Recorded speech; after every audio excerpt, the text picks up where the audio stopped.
বগুড়ায় এনসিপির অনুষ্ঠানে ককটেল হামলার অভিযোগ উঠেছে। এই বিষয়টি নিয়ে কথা বলতে চাই। ফরহাদুজ্জামান শাহী বগুড়া থেকে আমার সঙ্গে যুক্ত হয়েছেন। ফরহাদুজ্জামান শাহী, যে বিষয়টি নিয়ে বলা হচ্ছে যে বগুড়ায় এনসিপির অনুষ্ঠানে ককটেলের বিস্ফোরণ ঘটেছে, এই বিষয়টি নিয়ে আপনার কাছে কি তথ্য রয়েছে? তানভীর, আসলে আজ বিকেল ৩টার দিকে বগুড়া জেলা পরিষদ মিলনায়তনে এনসিপির বগুড়া জেলা কমিটির সমন্বয় সভা ছিল। সেই সমন্বয় সভায় অতিথি হিসেবে উপস্থিত ছিলেন এনসিপির উত্তরাঞ্চলের মুখ্য সংগঠক সার্জিস আলম। অনুষ্ঠান শুরু হওয়ার পরে যে জেলা পরিষদের যে বাহিরের অংশ, সেই অংশে আসলে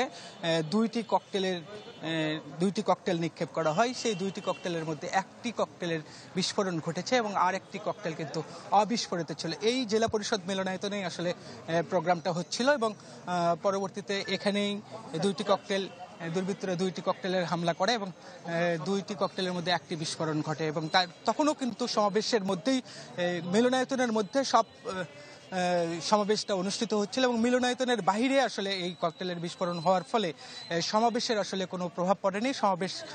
তারা কিন্তু নির্বিঘ্নে সমাবেশ সম্পন্ন করেছে এবং সমাবেশ শেষে যখন তারা চলে গেছেন তখন এনসিপির যে উত্তরাঞ্চলের মুখ্য সংগঠক সার্জিস আলম, তিনি বক্তব্য দিয়েছেন এবং তিনি বলেছেন যে বগুড়ার মতো একটা গুরুত্বপূর্ণ স্থানে এবং এর পাশেই কিন্তু পুলিশ সুপারের কার্যালয় এবং এরকম একটি স্থানে এনসিপির যেখানে সভা চলছিল তার আশেপাশে এই ককটেল বিস্ফোরণে কিন্তু তিনি বিস্ময় প্রকাশ করেছেন এবং এর জন্য কিন্তু তিনি প্রতিবাদও জানিয়েছেন। পরে এনসিপির এই সমাবেশস্থলে ককটেল হামলার ঘটনার প্রতিবাদে কিন্তু যারা নেতাকর্মী আছেন তারা শহরে একটা বিক্ষোভ মিছিল করেছেন।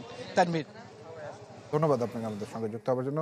বগুড়ার থেকে যারা ছিলেন সহকর্মী ফরহাদুজ্জামান শাহী।